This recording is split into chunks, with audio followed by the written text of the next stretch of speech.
You're listening to Talk of Champions, an Ole Miss Spirit podcast with Ben Garrett. It's time! It's time! It's time! It's time! It's time!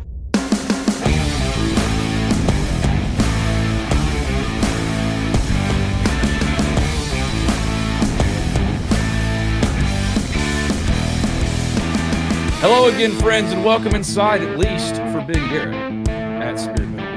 Spirit, OMSpirit.com, affiliate on 3. Sign up today, and you can get the Spirit all year round for just $1 a week. I'm inside the RiverLand Roofing studios. You can't see the little house up top. I changed chairs. I got to get a little higher again, Clem. But RiverLand Roofing supports us and empowers us here on Talk of Champions. RiverLandRoofing.com, 662-644-4297. Few, if any, are doing more for Ole Miss athletics in the name, image, and likeness space. And few are doing more for Ole Miss baseball 6-1 start than one Mike Clement, Ole Miss baseball hitting coach. Hey, buddy, what's up? I would venture to say Hunter Elliott is doing more than me. Okay, but can I at least give you, your credit? Because this weekend, sweeping away Eastern Kentucky, the offense looks more itself, 26-7, I think. Y'all outscored them. What was the difference this weekend as far as offense? Yeah, I think we played pretty well. I think it's probably, honestly, and you know this, it's a little more telling last weekend. And from a coaching standpoint, probably the entire offseason, you have some anxiety about opening up with good opponents. And then after you do, and you have an element of success, you just want to play really well and not play to the competition. And we did fine. It was not the most comfortable temperatures all weekend, especially Friday and Saturday. And, I think a lot of our guys, part of the reason they committed was because of, the full stands and all of that. And they're going to get that. But, I don't blame anyone for not coming out on Friday afternoon when it was 36. So but it was good. It was good. And especially after the last 2 years, if I'm being completely honest, you want to pile up as many in the left-hand column as you can, and now we've done that, and we've been pretty good. And so I think confidence is building, especially coming back from Texas, and our guys feel pretty good about it. Well, you've been talking about Hayden Federico on this podcast for a while. He's only started 3 of the first 7 games, but he's got 8 hits in his first 13 at bats. He's really sparked the lineup, atop the lineup. He's led off in all 3 of those starts. What have you really seen from him so far, and what makes him such a player that can make such an impact early? The obvious is his dad, coached in college. He's been around this before. It's not too big for him. But what is his hit tool, and what have you seen so far from him that gives you real encouragement about what he's going to be? Yeah, I think all of that's true. Obviously, he's been around the college game for a long time, but I think that's pretty well documented at this point. What he does a great job of is the bat-to-ball skills are really good. I think he struck out last year, his senior year of high school, and I get it. It's a different level than Louisiana high school baseball, but they did win a state championship, and he struck out once all year. And so the bat-to-ball skills are really good. He rarely leaves the zone. And then, he's just got a little bit of the it factor, plays with a little bit of a chip on his shoulder, is an emotional player, plays with some good emotion, positive emotion, gets our guys going. But man, he's off to a terrific start. And really, did I ever think a guy was going to, hit 600 and be on base at 800 or whatever it is? No, but that guy, since he stepped foot on campus, and we've talked about it before, he, in all of our inter squads, in our outside competition in the fall, in the January inter squads, and now into the season, he has been on base, and this is over 120 at bats probably, or plate appearances. His on base percentage has been over 500 in that time, the entire time he's been here. And to do that, as you know, as a freshman, outside of like Gonzo or someone like that, it does not happen that way. So, man, he's been a huge shot in the arm, and he's been terrific. Is his future at third? Because I know Mike wanted to see him in left, and y'all are still figuring some things out. I bring it up only because y'all have so many options. Y'all been trying to figure it out in the first 7, games, and you're trying to, so many different lineup combinations and where guys are hitting and who's hitting in certain places. What have you learned the most about your offense? And for him, a long term? I know for this team right now, left field's an obvious place to put him, but is the future at third base? Yeah, I don't know. He played a ton of third base before he got here. I think if he's in the infield, it's probably more of a second base. Hmm. I think he could certainly play third base. And if you told me he ended up being our center fielder in his time here, I don't know that that would completely shock me either. He's got really good feel to play all of those spots.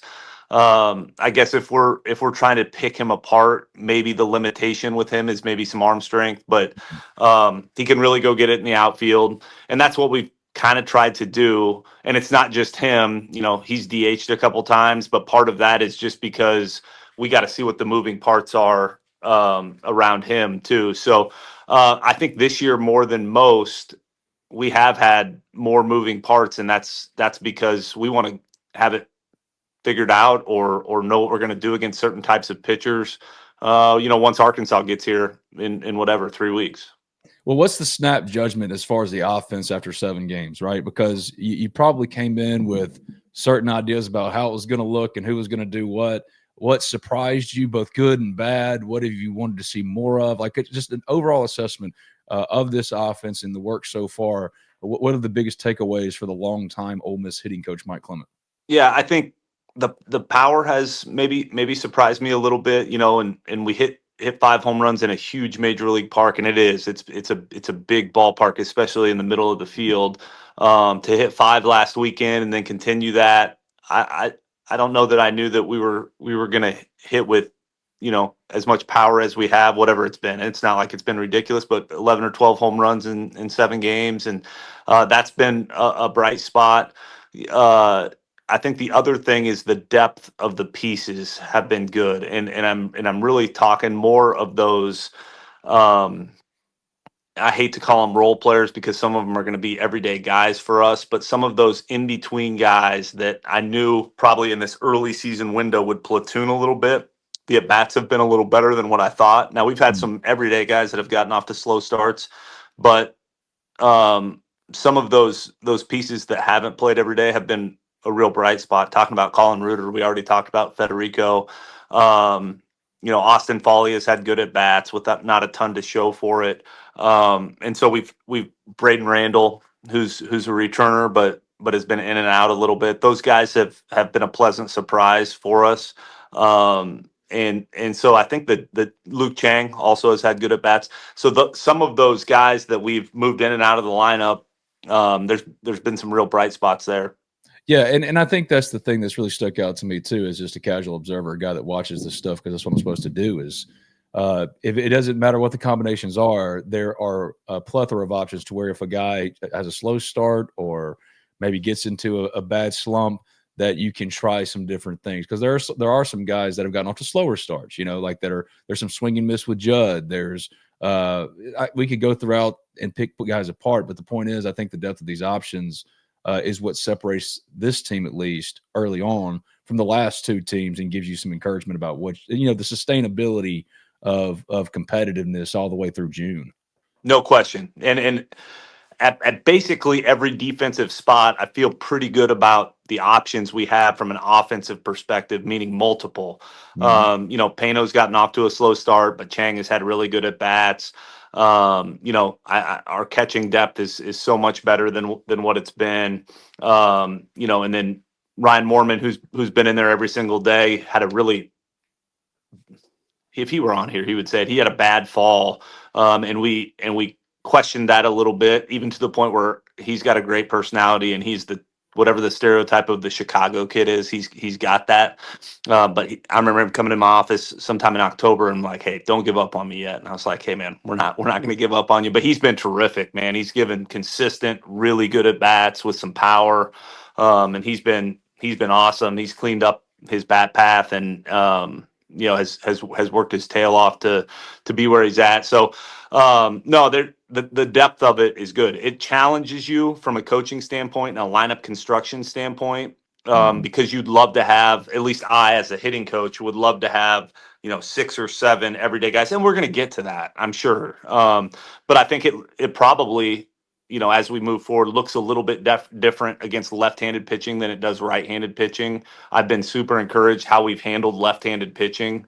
And that's something that, I had a little fear with knowing that Sanford was going to be in there every day, thinking that Humphrey and Furness and Smithwick were going to be in there every day. And those guys haven't been, outside of those first two guys, the transfers, because right-handed hitters have really swung it well against the left. So there's certainly some encouraging pieces in there, but we have these next 2 weeks to still continue to try to figure it out, and we need to.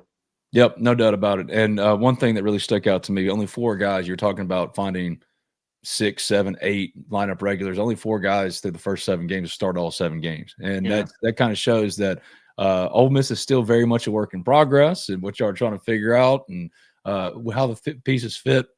What is a known for you right now, though, about your offense? What really crystallized as, look at you giving a thumbs up. What really I don't know how you do that. I'm not, my hands aren't close. I don't know. I think it's hilarious. Like I hope it like haunts you forever. But what are the knowns about your offense right now?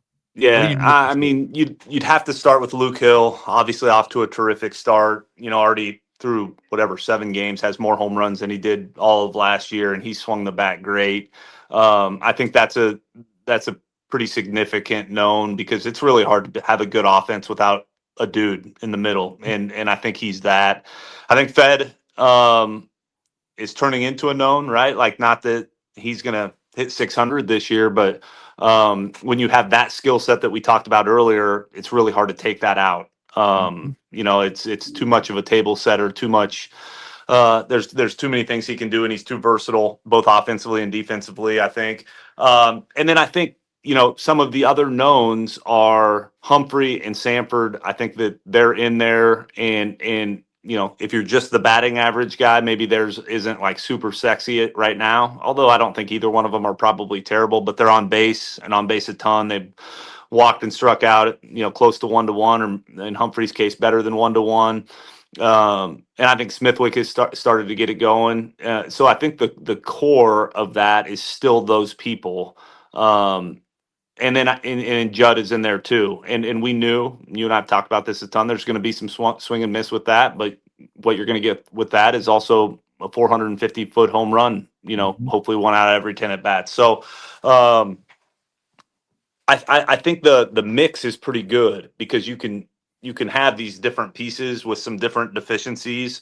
But if the mix is right, you can be okay with that. Now, the other part about Judd is, take the offensive piece out of it, he is so valuable defensively. And I know we've talked about that too, but he's probably the best third baseman we have. He's probably the best first baseman we have. He could go out and play center field, and I would have no problem with that. I don't know that we need that from him, but he could do all of those things. So yeah, he's just too valuable defensively to ever come out, I think. Protecting homes and businesses from the whims of nature, you need more than just quality materials. You require RiverLand Roofing.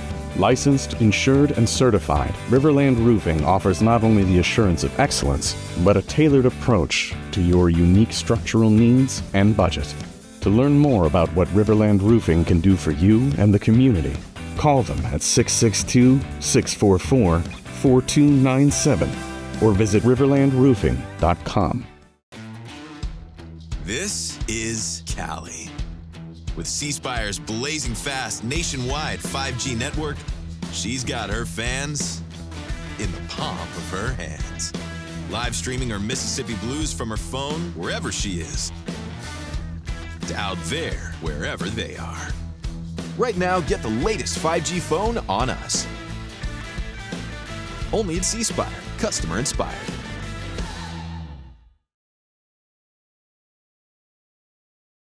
This is Talk of Champions. I'm Ben Garrett at Spirit Ben on Twitter, the Ole Miss Spirit, OleMissSpirit.com, affiliate of On3. Sign up today and get full access for just $1 a week. That's the Ole Miss Spirit, OleMissSpirit.com. He's Mike Clement, Ole Miss baseball hitting coach, long-time Ole Miss baseball hitting coach. And yeah, pitchers are not your thing, but Hunter's looked as good as you could have possibly hoped for through 2 starts. He looks himself. The velo has held. He just looks himself, and that's got to be probably the biggest takeaway for all y'all guys in the room, is that, yes, this is not, let's try and see if Hunter looks like he's back.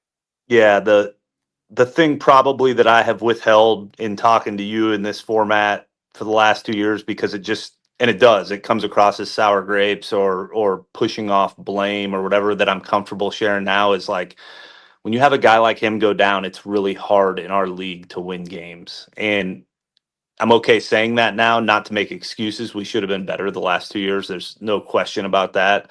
And certainly we would take responsibility for that. But having that guy back is, for each of the last 2 years, you don't win the Arizona game because you can't win a game 2-1 because you don't have the dude on the mound like we did with Doug, or going back to whoever, Rolo or whoever, going back through the years. And You got Will certainly Etheridge saying he wants to exercise his last year, Clem, on Twitter. we take him.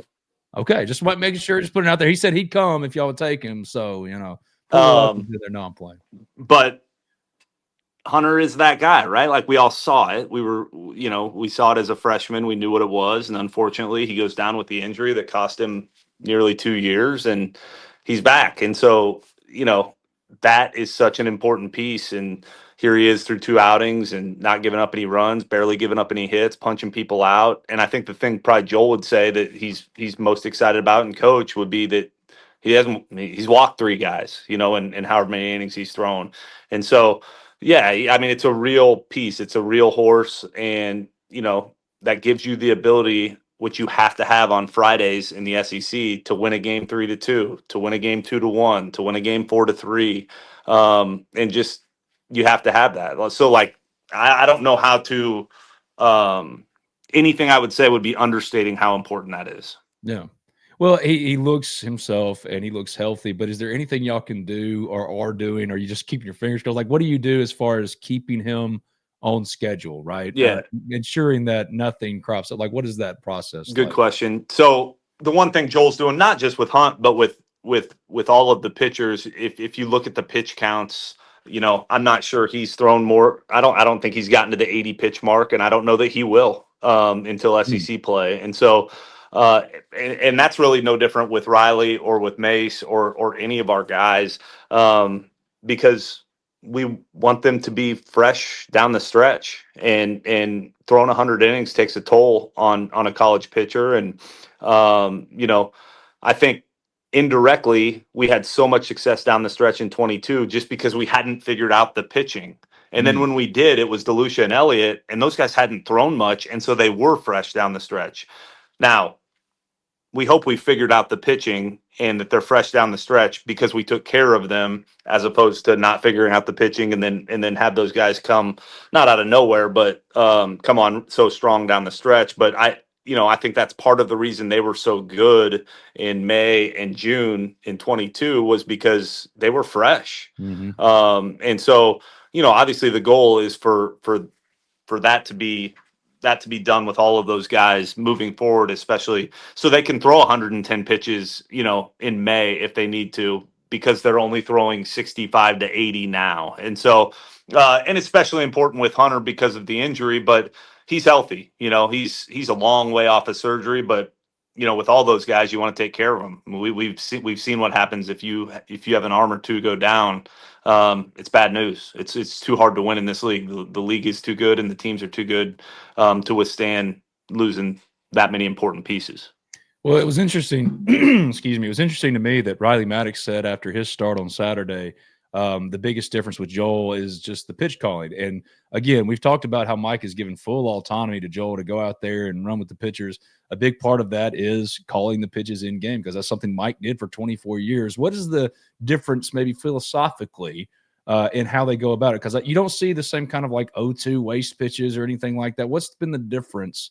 Or what maybe do you think Riley is talking about in regards to it's night and day different now with him doing the pitch calling? Yeah. I think one of Coach's strengths was some of the in-game stuff. But certainly because, and I can't remember if you and I have talked about this, the umpires are now evaluated on the actual strike zone, which for a hitting coach is the most beautiful thing ever. Right. Because not that long ago, like in my time here, 5 years ago, that wasn't the evaluation process. And so you get some umpires that are going to call 5 inches off the plate a strike, and that just doesn't happen anymore. And so I think philosophically from Joel's standpoint is he wants to attack the zone. Like his emphasis is first pitch strike, 1-1 strike. Like he wants to fill it up. Our guys are attacking 0-2. And part of the deal is, hey, if we're going to take care of you with the pitch count, you have to be efficient with the pitch count. Otherwise, you're never going to get through the third inning. And so philosophically, if that is his goal, is to limit these guys and take care of these guys and understand these guys are going to have a career past here, then he better also, call pitches, and they better be able to be efficient inside the strike zone to give themselves a chance to win games and to give ourselves a chance to win series, because your starters still have to eat up innings. It doesn't matter if you're playing Eastern Kentucky or playing Florida. We need those guys. We need some length out of those guys. So I think it's really more the attack than anything. And certainly there's guys with different pitches and all of those things that they're using, but I think it's just the attack and being able to attack with all of your pitches. It's not just fastballs, and it's not predictable. Hey, you should be able to throw your fastball for more strikes than you're off speed. Like he's done a really good job developing, secondary pitches that they're going to throw in the zone. And if they don't throw them in the zone, he doesn't call them, and probably a byproduct of that is those guys aren't pitching. So he's done a really good job on the attack stuff. Well, it's another thing too is seeing guys like Walker Hooks, right?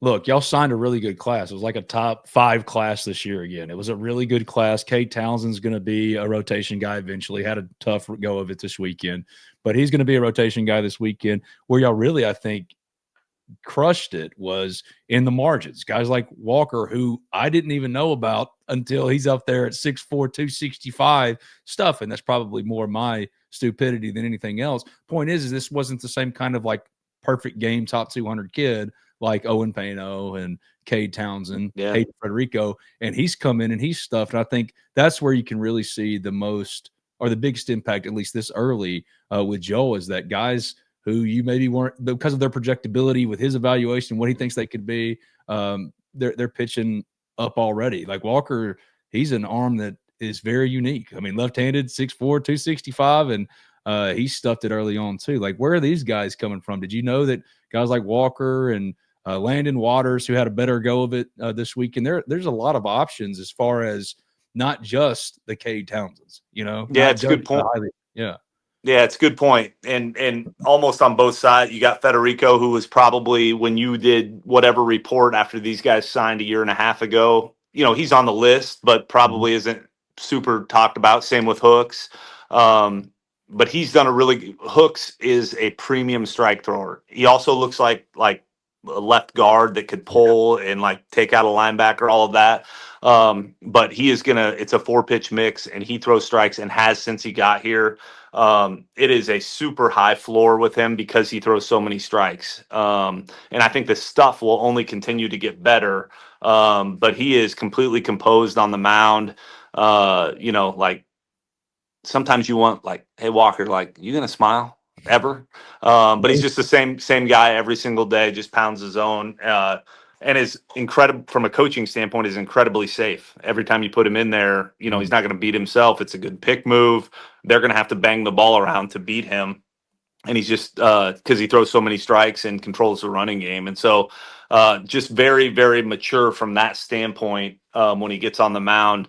And Joel's done a great job. Some of these other pieces that you see when we're going to attack this way, you got to have some depth, right? Like if we're going to hold Hunter under 80 pitches for the first month of the season, you got to have some depth. And that probably Joel deserves more credit for than anything, is how he's developed whatever the middle, everybody uses 8-9 pitchers in important games and important innings, and how he's developed that number 6 through 12 or 13 has been huge, because you still got to get the 27 outs over the course of the weekend. And man, there's a ton of options for us to go get those outs and a ton of different looks. And probably the part he's done the best with, to your point, is that number 6 through 13, just to stretch out the depth of the staff. I mean, Mason Morris is stuffing. You got Walker stuffing. You got Patrick Gale coming in, hitting triple digits. The options are different. Last thing before I let you go, We talked about you mentioned the running game there when you answered about the pitchers. I mean, stealing bases, this has become obviously a point of emphasis for Ole Miss this year. You have a lot of guys who can do that. It's impacted winning. When you struggle to scratch across runs, you're stealing home with Judd, who credited Mike, who said it was Clem. Clem said, hey, get down here. And on the next pitch we're going, Hayden Federico stealing home on a double steal. The running game, it seems like this team, not only are y'all emphasizing it more, but you have more options and weapons for that specifically. And the combinations so far have been good early returns, I'd say. Yeah, no doubt. Part of my concern, like I said earlier, early on especially, was how much power are we going to have? And to be good in our league, you got to be able to run balls out of the yard.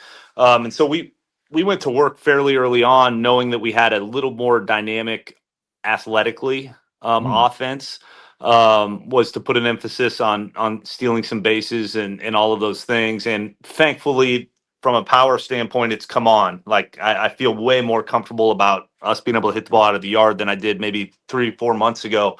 But the byproduct of that concern was, man, we got some pretty good athletes that can run a little bit. And so we worked really hard this fall at trying to steal bases and getting good reads and all of those things. So fortunately, it's worked out for us. We've stolen bases off of the good teams and off of whoever isn't good that we've played. So that's the good thing, and it'll only get tougher because you start to put that up statistically. People are gonna try to control the running game, be quick to the plate, all of those things. But I think what comes of that is the threat of the stolen base, that maybe, hey, they're gonna slide step now, so you get a fastball in the middle of the plate that if he picked his leg all the way up, he would command a little bit better. And so hopefully that makes us better with the bat as well, just the threat of the stolen base. So it's fun. It's fun to have some better athletes that can do that. Well, you look around, Hunter's health, the running game, controlling the running game, not just with steals either. I mean, Hunter's pickoff move has gotten better. I mean, he's come back even better as far as picking guys off. The way through 7 games Ole Miss has controlled the running game and played better defense. These are all things that you knew you had to do. And so far, so good. Congratulations on 6 wins in 7 games. I know that for you're just thinking about the next one. The next one is Southern Miss. It's a good football team, good baseball team, rival for Ole Miss, coming in on Tuesday, 4 p.m. But so far, so good, man. And I know that if you want to feel encouraged after the last 2 years, it's hard to be less encouraged after those first 6 games. Yeah, the run rule game was ugly and whatever, non-competitive, but to see how they've responded, especially against number 15 Clemson, to see Hayden Federico stepping up, Owen Pano riding the roller coaster of a true freshman, but the talent is obvious. Campbell Smithwick has been better. He's making more consistent contact. He's been better behind the plate with his new setup, with one leg setup. There's just a lot to be encouraged about. So he's Mike Clement, Ole Miss baseball hitting coach, joining me here again on Talk of Champions, brought to you as always by RiverLand Roofing, 662-644-4297. That's the number to call for all your roofing needs. It's RiverLand Roofing, riverlandroofing.com. Clem, thank you again for doing this, man. We'll be doing it all throughout the year because there's no easier, better interview for me than, hey, Clem, I need you to jump on with me for 30 minutes this morning. You cool with that? So thank you, my friend. Always happy to do it. My man.